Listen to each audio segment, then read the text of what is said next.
Bienvenue à vous, auditeurs, auditrices, je suis l'auteur de ce podcast, Objectif Bac Français, je m'appelle Arthur. Découvrez mon site internet aufonddelaclasse.com pour des conseils de méthode et d'organisation et des cours sur les œuvres au programme. Le lien dans la bio du podcast, aufonddelaclasse.com. À très bientôt, ciao ciao.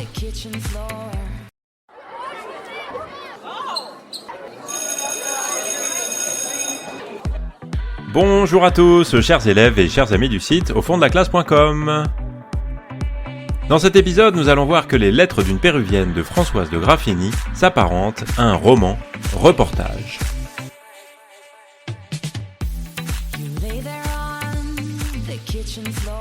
Dans cet épisode, on va donc s'intéresser à une dimension particulière des lettres d'une péruvienne, celle du roman reportage. À partir du moment où Zilia maîtrise le français, ces lettres changent en effet de nature. Elle n'est plus seulement une femme qui souffre et qui aime, et donc le roman n'est plus seulement un roman d'amour, ou en tout cas l'est de moins en moins, et Zilia devient ce qu'on pourrait appeler, ou en tout cas ce qu'on appelle au XVIIIe siècle, une nouvelliste. Une nouvelliste, au XVIIIe siècle, c'est pas quelqu'un qui écrit des nouvelles au sens d'un roman ou d'un récit court de fiction. Mais ça désigne quelqu'un qui envoie à son correspondant les nouvelles du monde qu'il traverse, c'est-à-dire une sorte de journaliste privé.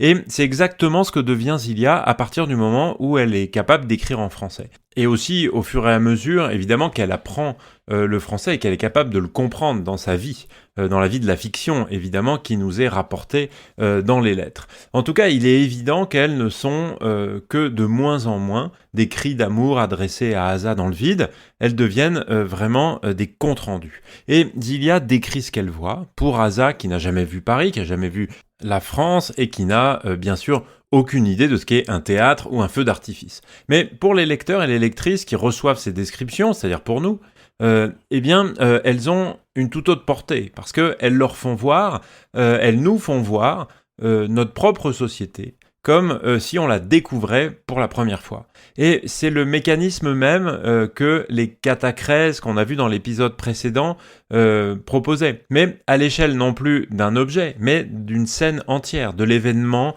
de la pratique sociale. Et le principe que Françoise de Graffigny applique dans toutes ses lettres est toujours le même. Le regard d'abord et la pensée, la réflexion ensuite. L'observation particulière, précise, honnête, prudente, avant la réflexion critique. Et 4 lettres particulièrement illustrent cette dimension.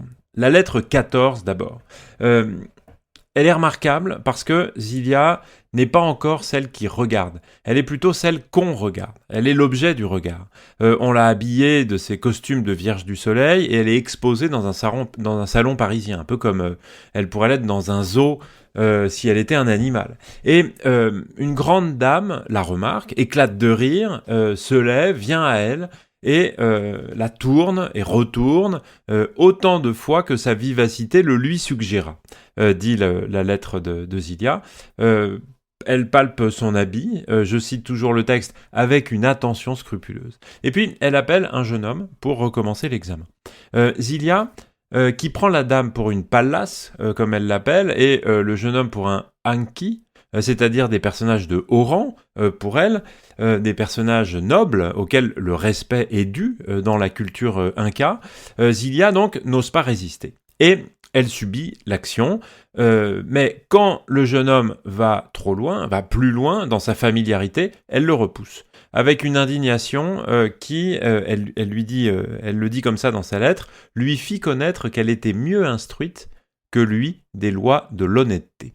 Et le renversement est donc complet. Dans cette scène, c'est Zilia qui possède les bonnes mœurs. Ce sont les Français qui, au contraire, se comportent comme des sauvages, comme des barbares. Puisque là, on va trop loin. On la touche, on profite de la situation, et ça, elle ne l'accepte pas. Au départ, elle était prudente, elle ne savait pas très bien quoi faire, elle pensait devoir un certain respect à tous ces gens, et puis finalement, c'est elle qui fit connaître qu'elle était mieux instruite que lui des lois de l'honnêteté. Et la lettre 14, se termine par une formule qui résume à elle seule tout le dispositif du roman. Je vous la cite tout de suite.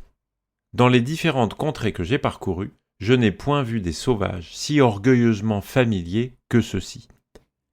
Le mot sauvage, je le disais à l'instant, est donc renvoyé à ceux qui s'en croyaient exempts, et c'est bien sûr tout le renversement du regard étranger.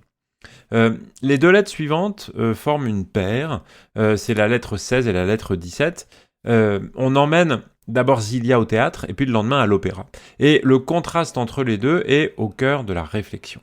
Le théâtre d'abord, c'est la lettre 16. Zilia le désigne par comparaison avec ce qu'elle connaît et elle dit « un endroit où l'on représente à peu près comme dans ton palais », elle parle à Asa, « les actions des hommes qui ne sont plus ». Mais la ressemblance s'arrête là. Chez les Incas, on commémore que les sages et les vertueux. Et donc, là où le théâtre était, en tout cas ce qui ressemble à un théâtre, était chez les Incas un endroit où l'on représente à peu près comme dans ton palais les actions des hommes qui ne sont plus, c'est-à-dire là où on jouait les actions de ceux qui sont morts, eh bien on jouait les grands hommes, ceux qui doivent être des modèles pour la société. Alors que ici, les acteurs, dit Zilia, crient et s'agitent comme des furieux.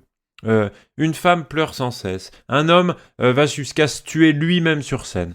Zilia décrit tout ça avec une précision ethnographique, on pourrait dire, sans encore condamner. Elle constate, elle s'étonne, elle cherche une explication. Dit-elle prudemment, peut-être ce peuple a-t-il besoin de ce qu'elle appelle l'horreur du vice pour conduire à la vertu. C'est une hypothèse charitable, c'est en quelque sorte un peu l'idée de la catharsis au XVIIe siècle, mais ça, elle ne sait pas encore. Et le lendemain, l'opéra, et là le contraste est immédiat, puisque Zilia le formule de cette façon-là. Un spectacle totalement opposé au premier. Celui-là, cruel, effrayant, révolte la raison. Celui-ci, amusant, agréable, imite la nature. Mais ce qui est le plus intéressant dans cette lettre 17, donc, c'est ce que la description de l'opéra amène Zilia à formuler. La musique, dit-elle, contrairement à la langue, parle à tout le monde.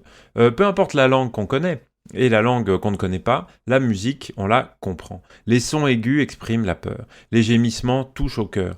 Les rythmes vifs portent la gaieté, sans qu'on ait besoin d'en connaître les mots. Et elle nomme ça l'intelligence des sons universels. Et ça, c'est une réflexion philosophique sur le langage naturel par rapport au langage artificiel. Le langage naturel, ce serait ici la musique, et le langage artificiel, eh bien, les langues courantes. La langue inca du Pérou, la langue française, la langue anglaise, la langue espagnole, etc. Et cette réflexion, ici, elle est formulée depuis la position de quelqu'un qui, précisément, ne partage pas la langue des gens qui l'entourent. En tout cas, pas de manière... pas depuis longtemps, parce que Zilia comprend beaucoup mieux la musique, parce que la musique ne demande pas qu'on ait appris, selon elle.